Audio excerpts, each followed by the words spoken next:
So very good evening to all of you. जो हम topic पढ़ रहे हैं फ्रेंच रेवोल्यूशन हिस्ट्री का चैप्टर 1 है ये क्लास 9 का।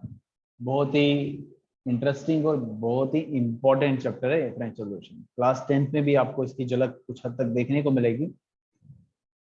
कल हमने कुछ चीजें पढ़ी, इंट्रोड्यूस किया फ्रेंच रेवोल्यूशन को, फ्लैशबैक में गए कि क्या हुआ क्या नहीं हुआ, 3 एस्टेट्स के बारे में पढ़ा। तो जाहिर है आज उसके आगे ही कंटिन्यू करेंगे, लेकिन कंटिन्यू करने से पहले मैं आप सबके साथ स्क्रीन शेयर करूंगा। ओके, तो I was having it, just you have to wait.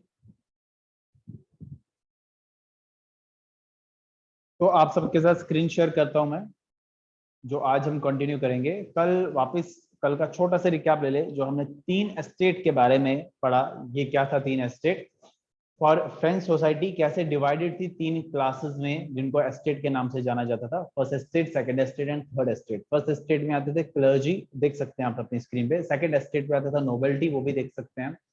Third estate जिसमें सबसे ज्यादा यानी कि 90% प्लस परसेंटेज थी, यहाँ लिखा भी है 98%, उनको थर्ड एस्टेट कहते थे। और इसमें कौन आते थे? क्लर्जी में बता दूं, क्लर्जी में आप कुछ हद तक ये समझ सकते हैं जो चर्चेस में काम करते थे, जहां लिखा हुआ है group of person invested with special functions in the church, they had access to high offices exempted from paying taxes. ठीक है, इनको टैक्स नहीं देना पड़ता था और ये चर्चेस में स्पेशली काम करते थे। नोबेल्टी होते थे वो लोग, इसमें आप ये भी समझ सकते हैं, हालांकि इनके पास भी प्रिविलेजेस थे और इनको ये राजा लोग के पास से क्लोज थे। इसमें स्पेशली पीजेंट्स आते थे, अमीर वाले, यानी कि रिच नोबल्स, जहां यहाँ लिखा है रिच और nobles owing lands exempted from paying taxes. और इनके भी कुछ फायदे होते थे जो कि हमने कल पढ़ा है। अगर आपने नहीं पढ़ा तो आप पुराना वीडियो रेफर कर सकते हैं। और थर्ड एस्टेट में आते थे वो लोग जो स्मॉल पीजेंट्स थे, लैंडलेस लेबर्स थे, और इनकी पॉपुलेशन ज्यादा होती थी और इन्हीं को टैक्स देना पड़ता था। ठीक है, आई होप इतना समझ में आया होगा। नो, नेक्स्ट पॉइंट, यही बात चीज को हम वापस क्लियर कर दें। The third estate was the remaining 90% of the population. और इनको हमने पढ़ा कि कल हमने इस चीज पे देखा कि इनको अलग अलग तरीके के टैक्स देने पड़ते थे, जिसको तिथिस कहते थे, टेल कहते थे, इंटरेक्ट टैक्सेस देने पड़ते थे। यानी कि सारा जो फाइनेंशियल जो बोझ था, एक्टिविटीज का जो बोझ था, वो सारा किस पे आया? सिर्फ और सिर्फ थर्ड एस्टेट पे। सेकंड एस्टेट और फर्स्ट एस्टेट को इन सारी चीजों की चिंता नहीं थी। आप ये एक एक फिगर आपके बुक पे दी होगी, दूसरी फिगर आप यहाँ पे देख सकते हैं। एक बुक पे जो आपके फिगर दी हुई है, वहां कुछ ऐसा दिया हुआ है कि एक गरीब किसान या थर्ड स्टेट का एक आदमी आ रहा है और जो वहां का राजा है उसको भेंट प्रस्तुत कर रहा है, और वो बिल्कुल बेशर्मों की तरह उसको एक्सेप्ट कर रहा है। और यहाँ पे देख सकते हैं, यहाँ पे एक बंदा जो जकड़ा हुआ है बेड़ियों से, और ऊपर जो हैं फर्स्ट स्टेट और सेकंड स्टेट के लोग सवार हैं, और आगे राजा भी बैठा हुआ है। तो ये भी हम देख सकते हैं कि किस तरीके के बेशर्म लोग थे उस टाइम पे भी, अभी भी, लेकिन उस टाइम पे भी थे। अब आगे का समय जो आज हमने पढ़ने को देखने को मिलेगा, that is called as subsistence crisis. Subsistence crisis क्या हुआ ऐसा कि रहना मुश्किल हो गया फ्रेंच के लोगों को? बोलते हैं भाई 1789, ध्यान से सुनिएगा बच्चों, आप इसके स्क्रीनशॉट साथ साथ ले लीजिए और साथ साथ अपने उस पर फॉरवर्ड कर लीजिए व्हाट्सएप ग्रुप पे। बोलते हैं भाई 1789 the population of France had reached 28 million from 23 million in 1715। बोलते हैं कि इतनी ज्यादा पॉपुलेशन हो गई कुछ ही सालों में कि पॉपुलेशन बढ़ने से ये हो गया कि रहने वाले लोगों के लिए रहना मुश्किल हो गया। This led to rapid increase in demand for food grain. अब जितनी पॉपुलेशन उतने खाने की तलाश, और इसमें क्या हुआ, खाने की तलाश में सब लोग भागने लगे, अफरा तफरी मच गई। Production could not pay keep pace with the growing demand. जो प्रोडक्शन थी वो एक स्पीड को मेंटेन, पेस को मेंटेन नहीं कर पाई। जिस तरीके की डिमांड थी उस तरीके की सप्लाई नहीं हो पाई। Price of bread rose rapidly. जो खाने के दाम थे, जो डाइट होती है नॉर्मल, उसके दाम जो थे बहुत हद तक बढ़ गए। आगे क्या हुआ? Majority of population who worked as laborers had fixed wages. The wages could not keep pace with rise in prices. तो बोलते जो मेजोरिटी थी पॉपुलेशन की, जो लेबर से काम करते थे, उनके कुछ फिक्स दिहाड़ी होती थी, तनख्वाह होती थी, वो तनख्वाह जो खर्चे थे उससे कम थे। वही कहते हैं ना, आमदनी अठनी खर्चा रुपया, वैसा कुछ हाल था उनका, और क्या करेंगे वो। और इससे क्या हुआ, जो ये इन्होंने भेदभाव किया, जो अमीर थे वो और अमीर होते गए और जो गरीब थे वो और गरीब होते रहे। The gap between the rich and the poor widened, इससे गरीब और अमीर के जो बीच में फासला था वो भी बड़ा होता गया। During drought and hail the situation would worsen as the harvest would reduce. बोलते हैं कभी सूखा पड़ा तो कभी ओले पड़ गए, तो इससे सिचुएशन क्या हुआ, हार्वेस्ट जो है खराब हो गई, जो फसल थी वो भी खराब हो गई, ये लेने के देने पड़ गए उनको। और इससे क्या होगा, subsistence crisis, an extreme situation where the basic means of livelihood are endangered.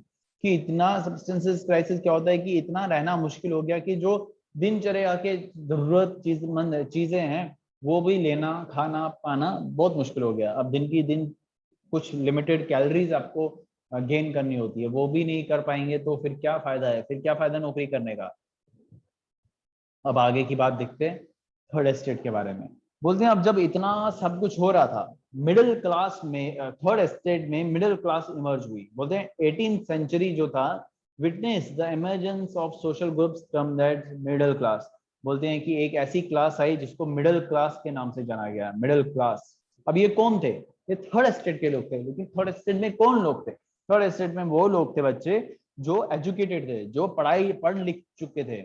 और इसलिए कहते हैं पढ़ाई लिखाई बहुत इंपॉर्टेंट है। अब इन्होंने क्या किया वो भी पढ़ेंगे आप। बोलते हैं this group steered the revolt against increasing taxes and system of privileges. बोलते हैं कि इन्होंने अफरा शोर मचाया, विद्रोह किया। बोलते हैं कि इतने सारे टैक्सेस बढ़ा रहे हो आप, प्रिविलेजेस बढ़ा रहे हो आप, ये जो सिस्टम ऑफ प्रिविलेजेस यानी कि उन लोग थर्ड स्टेट पे सारा बोझ डाल के फर्स्ट स्टेट और सेकंड स्टेट को प्रिविलेजेस दे रहे हो, ये बिल्कुल सही नहीं है। इन्होंने इस बात पे जोर दिया। आवाज हमेशा हमेशा वही उठाता है जो एजुकेटेड हो। जो अनपढ़ बेचारा जिसने पढ़ा लिखा नहीं है, जो सिर्फ दिनचर्या की रोटी रोजी कमाने में लगा हुआ है, वो कितनी आवाज उठाएगा, उसको तो आजकल के जमाने में दबोच लेंगे। बोलते था middle classes included merchants, manufacturer, lawyers, administrative officials, extra, all of these were educated and believe that no group in society should be privileged by birth. वो इन्होंने बोला, जो मिडिल क्लास मर्ज होके आई और एजुकेटेड थी, इन्होंने बोला कि सोसाइटी में कोई ग्रुप नहीं होना चाहिए, सब लोग एक समान होने चाहिए, no discrimination, there should be equality in society. गलत बोला सही बोला, जस्ट मुझे बताओ चैटिंग सेशन में गलत बोला सही बोला। Rather a person social position must depend on his merit. बोलते हैं कि अगर सोशल पोजीशन की बात करनी ही है तो उसकी कामयाबी कितनी उसने जीवन में खुद अपनी मेहनत से हासिल की है उस पर बात होनी चाहिए, ना कि उसको दिया हुआ सब कुछ हमारे एंड से प्रोवाइड हो। ठीक है, इतना समझ में आया, आया समझ में, मुझे बताइए आपको पूरा समझ में आया। चैटिंग सेशन में आप मुझे बताएंगे तो मुझे भी पता चलेगा कि आपको आवाज सही पहुंच रही है, वीडियो सही पहुंच रही है, आप तक मेरा जो पढ़ाने का तरीका है वो सही पहुंच रहा है या नहीं पहुंच रहा है, फिर मेरे पढ़ाने का क्या मतलब। ओके। अब बोलते हैं जो उस टाइम के फिलोसफर थे, उस टाइम के जिस टाइम पे ये सारी चीजें हो रही थी उस टाइम के फिलोसफर थे, philosophers of that era, John लेकी, जो अब ये नाम आपको याद रखने पड़ेंगे बच्चा, इसमें मैं I can not help. John Locke, John Jacques Rousseau, Montesquieu, और इस पे क्वेश्चंस भी आते हैं। अब ये देख लीजिए क्या लिखा है इन्होंने, जॉन लेकी ने क्या बोला उस टाइम पे, अपनी फिलॉसफी क्या बोलती, he speaks against the doctrine of divine and absolute right of monarch. इन्होंने बोला कि मोनार्क मतलब जो राजगद्दी पे उनको कुछ हक दिए जा रहे हैं पहले से ही, जन्म से ही, वो गलत है। जैन जॉक्स जैक्यूस रोसेब ने बोला, he proposed a form of government based on social contract between people and their representative. उन्होंने बोला कि गवर्नमेंट ऐसी होनी चाहिए कि लोगों के द्वारा, लोगों के साथ, लोगों के विचारधाराओं के बाद वो रिप्रेजेंटेटिव जाने चाहिए। Montesquieu ने बोला, proposed a division of power within the government between the legislative, executive and judiciary. His idea was based on the American Constitution and its guarantee of individual rights. बोलते हैं मॉन्टेस्क्यू ने बोला कि government को अपनी powers को divide करना चाहिए, लेजिस्लेटिव, एग्जीक्यूटिव एंड जुडिशरी, जैसा हिंदुस्तान में और उस टाइम पे अमेरिका में था। The idea was based on American constitution. ठीक है, कॉन्स्टिट्यूशन अमेरिकन के कॉन्स्टिट्यूशन से ये चीज देखी गई थी, उससे प्रेरणा ली थी। The model of the government was put in force in USA after the 13 colonies declared their independence from Britain. ये बात बता रहे हैं, एक्स्ट्रा नॉलेज है, बोल रहे हैं कि ये सारी चीजें यूएस में तब अप्लाई कर दी गई जब वो आजाद हुई थी ब्रिटेन के चुंगल से। बोलते हैं the idea of these philosophers were discussed and spread among people through books and newspaper. बोलते हैं ये आइडियाज जो फिलोसफर्स ने दिए ये हर न्यूज़पेपर के पन्ने में छपने लगे, लोगों तक जाने लगे, किताबों के द्वारा, न्यूज़पेपर के द्वारा। उस टाइम पे व्हाट्सएप नहीं होता था कि फॉरवर्ड कर दिया 500 लोगों को, नहीं ऐसा नहीं होता था। उस टाइम पे कम्युनिकेशन जो था बड़ा मुश्किल था, बट फिर भी इन्होंने किया, ऐसा कर दिखाया। इतना समझ में आया तो ठोकर ताली। ओके, तो चलिए अभी हम इतना जो पढ़ा हमने उसको हल्का कुछ कुछ आप रिवाइज करना चाहो तो कर सकते हैं। मैं पीछे स्क्रीन करता हूँ, आप इन सब का स्क्रीनशॉट ले लीजिए प्लीज और ग्रुप में फॉरवर्ड कर दीजिए।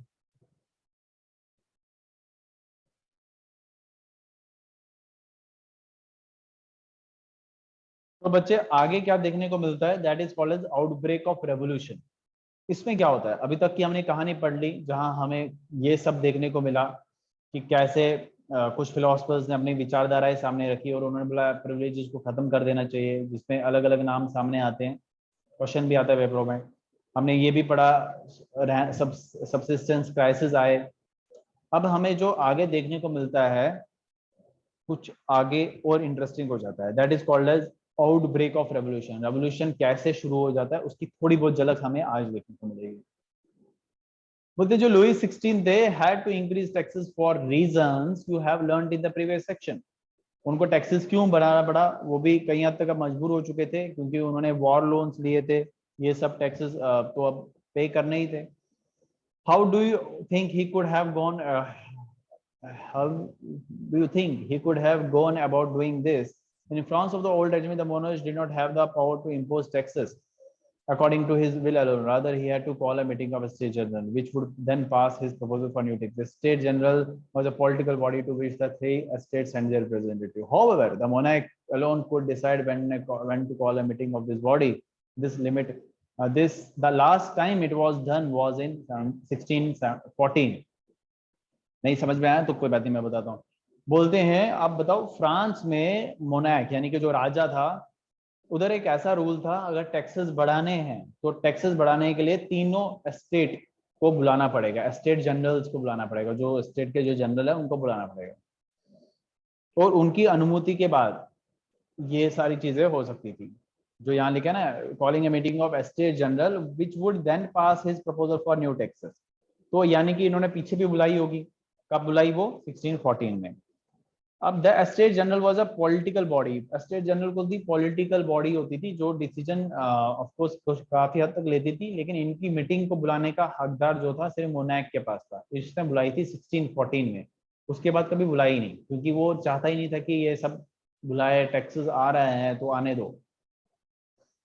बोलते मे 5 1789 Louis 16 called together an assembly of state general to pass proposal for new taxes। बोलते हैं जब इतना शोर शराबा हो गया, लुई 16 ने क्या किया, स्टेट जनरल को बुलाया एक नए टैक्सेस के लिए प्रपोजल पास करने के लिए। Resplendent hall in Versailles was prepared to host the delegates.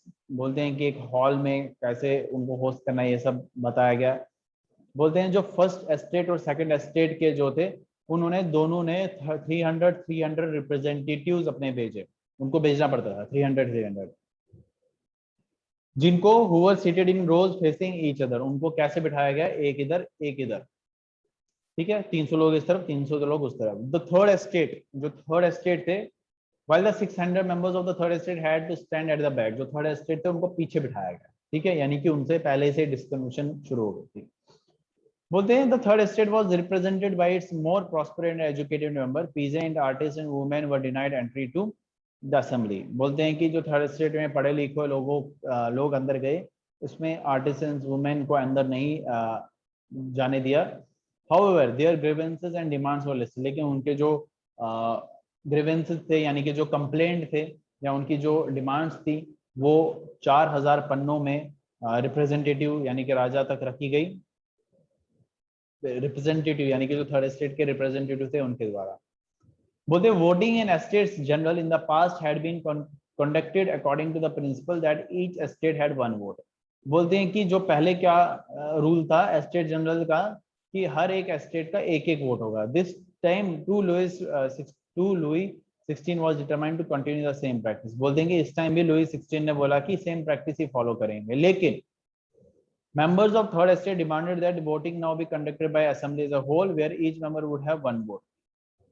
Third estate के लोगों ने बोला कि ऐसे इलाज नहीं होगा, ऐसे सही नहीं होगा, आप क्या करें, आप सब लोगों का एक साथ वोट ले, एक साथ इन द सेंस सबको एक, यहाँ लिखा है ना, state general demanded the voting now be conducted by the assembly as a whole, एक कंप्लीट वोटिंग ले, जैसे हम वोट करने जाते हैं, where each member would have one vote, जहां पे कोई डिस्क्रिमिनेशन नहीं हो, हर एक मेंबर का वोट हो, हर एक एस्टेट का नहीं हो, हर एक मेंबर का एक वोट हो।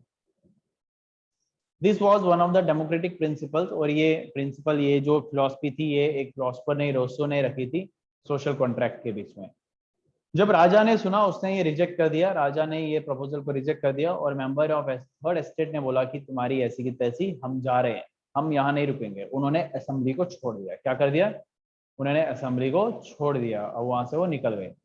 अब आगे क्या हुआ, ठीक है, इतना समझ में आया तो very good.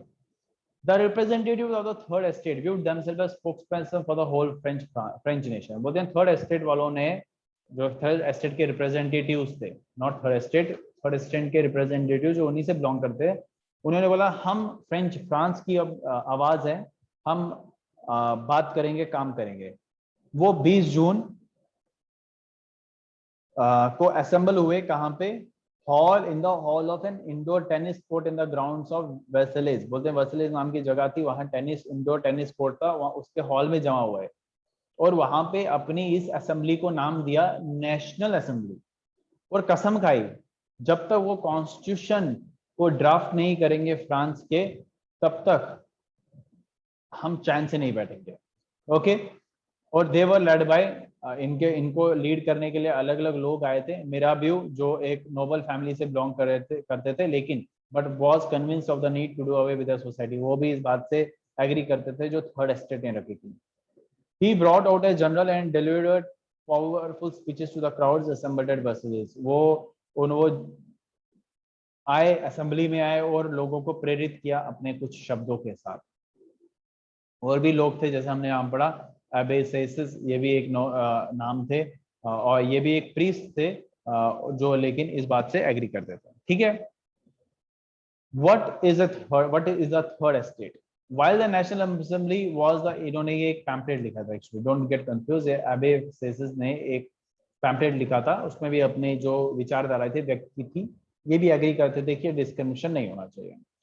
While the National Assembly was busy at Versailles drafting a constitution, the rest of France seethed with the turmoil. A severe winter had meant a bad harvest. The prices of bread rose. Often bakers exploited.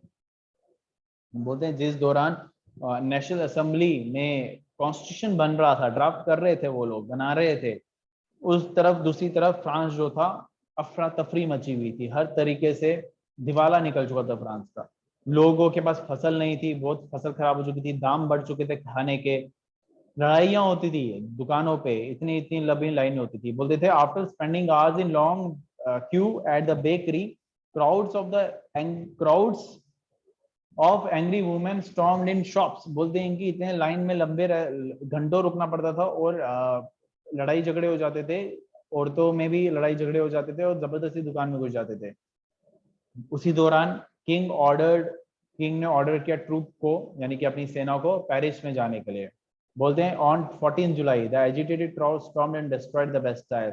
बोलते हैं जो agitated crowd, जो ऊपर हमने कहानी पढ़ी, वो तंग आ चुके थे, और उन्होंने ऑफकोर्स खाने के लिए कुछ नहीं है, इतनी अफरा तफरी मची हुई है, वहां से ट्रूप भी भेज दिया, और वहां से थर्ड एस्टेट वाले जो रिप्रेजेंटेटिव्स थे कॉन्स्टिट्यूशन बनाने के लिए लग गए, तो ये लोग तंग आ चुके थे। इन्होंने क्या कर दिया, जो बेस्टाइल था उसके वहां पे ताबड़तोड़ डिस्ट्रॉय करने लगे। ठीक है, आई होप इतना समझ में आया होगा। अब मैं ज्यादा समझाऊंगा, आपके सर के ऊपर से जाएगा, और आपके सर के ऊपर से गया तो फिर मेरे पढ़ाने का कोई फायदा नहीं रह पाएगा। तो आज हम इतना ही रखेंगे, इसको हम कंटिन्यू करेंगे अगली क्लास में। तब तक के लिए बाय एंड टेक केयर।